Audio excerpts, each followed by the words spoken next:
روایت قدسی ہے کہ حضرت موسیٰ علیہ السلام کے پاس ایک شخص آیا اور گزارش کرنے لگا کہ مجھے جانوروں کی زبان سکھا دیں تاکہ میں ان کی گفتگو سمجھ سکوں۔ حضرت موسیٰ علیہ السلام نے کہا، ایسی خواہش مت کر جو بربادی کا باعث بنے۔ کل کو تو پچھتائے گا کیونکہ تو نہیں جانتا کہ کون سی بات تیرے حق میں بہتر ہے اور کون سی بدتر۔ اس شخص نے کہا، اچھا مجھے تمام جانوروں کی زبان نہ صحیح، صرف میرے پالتو کتے اور مرغ کی بولی سمجھ آنے لگے تو بھی مجھے قبول ہے۔ بارگاہ الہی سے ارشاد ہوا، اے موسیٰ، اسے کہہ ہم نے اس کی تمنا پوری کی۔ حضرت موسیٰ علیہ السلام نے اللہ کا پیغام اس شخص کو پہنچا دیا اور وہ شخص خوشی خوشی گھر کو روانہ ہوا۔ اس شام اس شخص نے کھانا دالان میں تناول کیا، کان کتے اور مرغ کی جانب لگا کر رکھے، مگر ان دونوں نے یا تو کوئی بات ہی نہ کی یا اس شخص کو سنائی ہی نہ دی۔ انتظار کرتے کرتے وہ شخص وہیں سو گیا۔ صبح ہوئی تو آنکھ خاتمہ کے دسترخوان جھاڑنے کی آواز سے کھلی۔ وہ شخص ہڑبڑا کر اٹھا۔ دسترخوان میں سے رات کا بچا روٹی کا ٹکڑا زمین پر گرا۔ مرغ وہ ٹکڑا اٹھا کر لے گیا۔ کتا بولا، دوست، تو دانا دن کا کھا کر بھی گزارا کر لیتا ہے، اگر روٹی کا ٹکڑا مجھے دے دے تو میں بھی پیٹ بھر لوں گا۔ اس شخص کی خوشی کا کوئی ٹھکانہ نہ رہا۔ وہ کان لگا کر باتیں سننے اور سونے کی اداکاری کرنے لگا۔ مرغ نے کہا، صبر کر، اللہ تجھے بھی دے گا۔ کل ہمارے مالک کا گھوڑا مر جائے گا، تب تجھے بھی پیٹ بھر کر کھانے کو ملے گا۔ وہ شخص ان دونوں کی باتیں سن کر گھبرا گیا۔ وہ اٹھا، گھوڑا کھولا اور جا کر منڈی میں بیچ آیا۔ یوں اس نے مالی نقصان سے خود کو بچا لیا۔ دوسرا دن آیا تو پھر روٹی کا ٹکڑا مرغ کے حصے میں آیا۔ کتے نے غصے سے مرغ سے کہا، تو نے جھوٹ کہا تھا، میں کل سے بھوکا ہوں۔ مرغ نے کہا، وہ گھوڑا دوسری جگہ مر گیا ہے، مالک نے کل تو خود کو بچا لیا، مگر آج شام تک اس کا اونٹ مر جائے گا، تب تو پیٹ بھر کر کھانا۔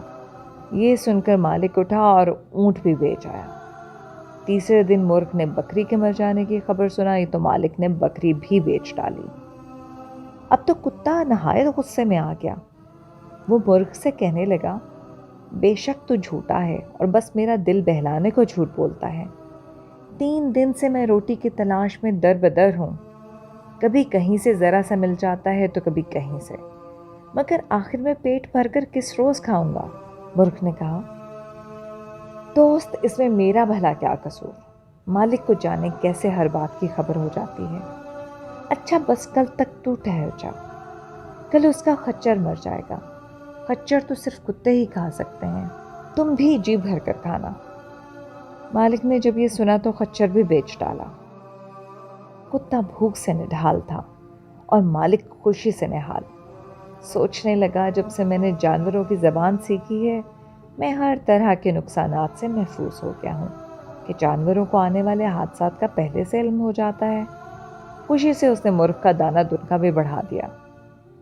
آخر کتے سے نہ رہا گیا۔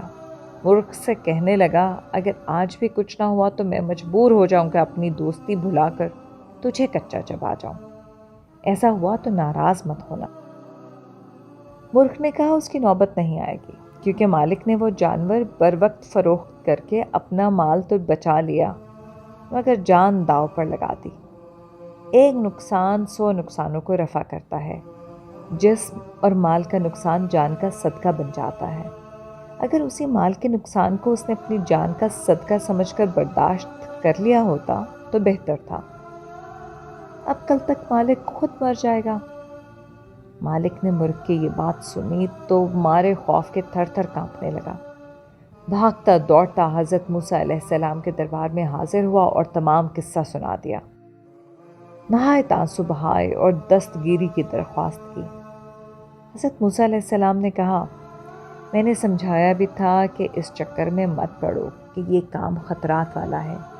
اگر جانوروں کی زبان سیکھنا تمہارے حق میں بہتر ہوتا تو اللہ تمہارے کہے بغیر تمہیں یہ علم عطا کرتا۔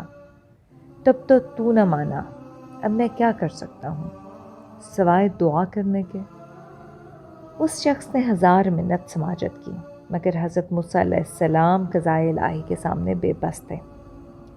شنید ہے کہ وہ شخص دربار سے اٹھا، جانے کے لیے مڑا اور گر کر دم توڑ گیا۔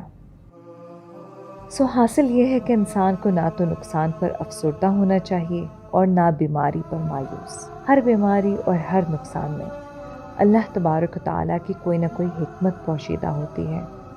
سو ہر حال میں صبر بھی کرنا چاہیے اور شکر بھی۔